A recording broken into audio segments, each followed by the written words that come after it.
All right, this is part 2 of how I found my ops assistant to help me at Auxo Business Services. In part 1, we dove into how to even figure out what you're trying to delegate, how to go about building the job description. And I showed you really the ins and outs of my brain on a Canva whiteboard of what exactly I wanted my ops assistant to help me with. So at this point, the job has been posted, and now we go into the next stage, which is typically the most time consuming and sometimes the most stressful for founders. And this is filtering candidates. Now, if you put the work into part 1 to figure out the job description and get really clear on your expectations there and really knowing the parts of that job description that dove into, is this role right for you and is this role not right for you? If you did that work, then filtering candidates is a bit easier, still time consuming, but a bit easier because you understand what you're looking for. So what exactly was I looking for this role? I really wanted someone who was great at figuring things out and judging the next step without being micromanaged. Little disclaimer there, I think a lot of people really want that proactive person that will figure things out. And my disclaimer is that you've got to also give them context and onboarding for them to be capable of making decisions on your behalf, right? But anyway, I wanted someone that had the foundational skills to do that. I also really wanted someone who was able to see the big picture, understand the big picture, and not lose sight of all the little details. And then my third key point when I was filtering was, is this someone that I can be vulnerable with? When this ops assistant is going to have to come in and see the messy side of my business. So will I trust them enough to fully explain the mess that's going on, trust them to take care of it, and also trust that they're not judging me for my mess while they're taking care of it? So kind of get a picture in your head of what does that ideal candidate look like. You should have done this already with figuring out the job description. And if you need to dive deeper into that, then we've got questions and guidance on that in our hiring kit. But get a good picture of, okay, what is the personality of this person? Then, before you even look at resumes, because that's the first step in filtering out candidates, before you even interview anyone, is filtering out all the applicants and looking at resumes. So before you filter resumes, I want you to think through 2 really important questions. And the first question is experience in your industry a true requirement? Okay, this is where we're going to get into the nitty and gritty of really, how many years of experience you're looking for? Do they need that college degree? All of that. So think through, does this role actually require experience, or is adjacent experience totally fine? For example, let's say you're hiring for an executive assistant and you're a commercial general contractor. That's a pretty complex world. You most likely want someone that's been in the construction world before. However, it's probably fine if they haven't worked for a GC before. In fact, if they've worked on the residential subcontractor side, that's also acceptable. They could likely still be a great fit, even if they haven't worked for another commercial GC before.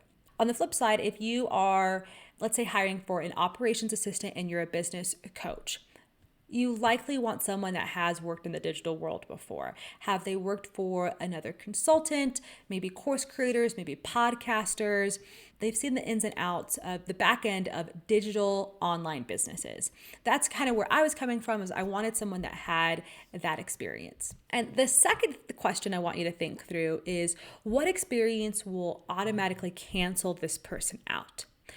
For instance, I did not want someone whose experience was mostly in the corporate world or mostly in the medical world.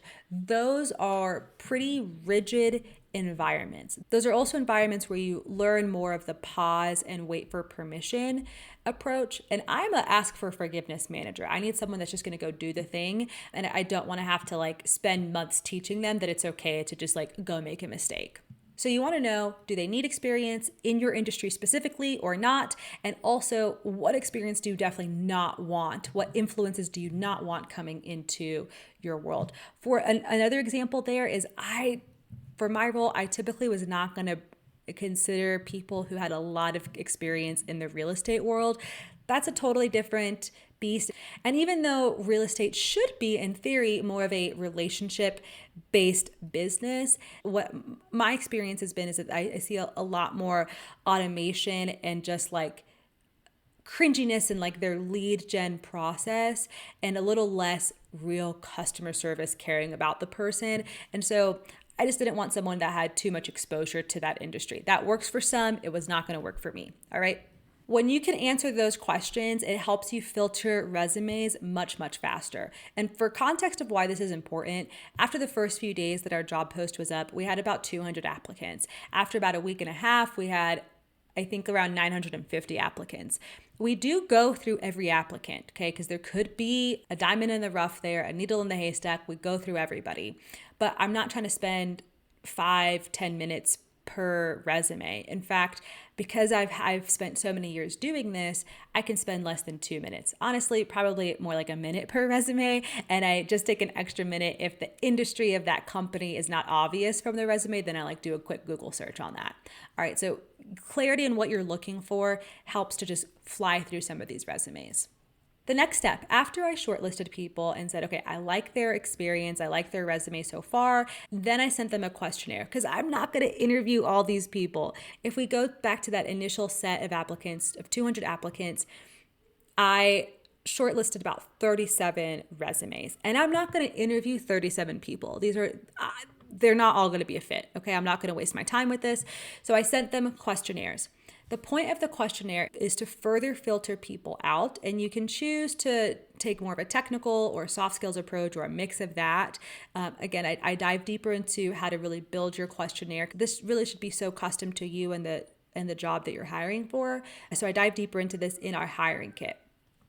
But a few points on this is that it doesn't need to be fancy. In fact, I use a simple Google form, and my questions were mostly around questions that were going to draw out certain parts of their personality, critical thinking, how they communicate.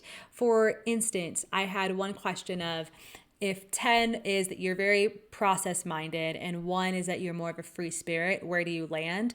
Ideally, I'm looking for someone that rates themselves kind of around a 7 or an 8. If they rated themselves as a 9 or 10, being very process driven, they're probably going to be a little bit too rigid for me and probably a little too focused on the problems rather than like the solutions and moving forward. And if they were too free-spirited, like, okay, you're just going to annoy me. Like, we're not going to get along if that's the case. And also, why are you applying for an ops role in the first place? Okay, so we had questions like that throughout my questionnaires. From there, then I decide, okay, who am I going to interview? So we had 200 initial applicants in the first few days, shortlisted 37 resumes, sent questionnaires to all 37 of them, got about 11 responses back to that. And from those 11, I shortlisted 4 that I wanted to interview. Now, for my interviews, I designed my questions so that I can keep the interview pretty conversational, but still draw out red flags. Red flags for me in this role were going to be people who maybe like are okay with data entry and they're not going to see the inefficiencies in a process because they're fine with all of the data entry and heavy lifting. Like I need someone that's fine doing some of that mundane work because there are some things that we just can't automate. But I also need someone to be like, hey, this could probably be easier. I probably don't need to waste my time on this, and think through how to improve that. Also, going back to what I said in the beginning of really what I was looking for, a lot of my questions were also like, okay, am I going to get along with this person day to day? Like, I'm going to have weekly check-ins. Am I going to look forward to that with this person, or is this going to exhaust me? So my interviews were more based around that. Of the 4 people that I interviewed, I had 2 really strong contenders. And the person that I ultimately went with was someone I felt super comfortable chatting with and also had the skill set to make this role more than I initially thought. Like I knew that I could send her, hey, here's like the full job description.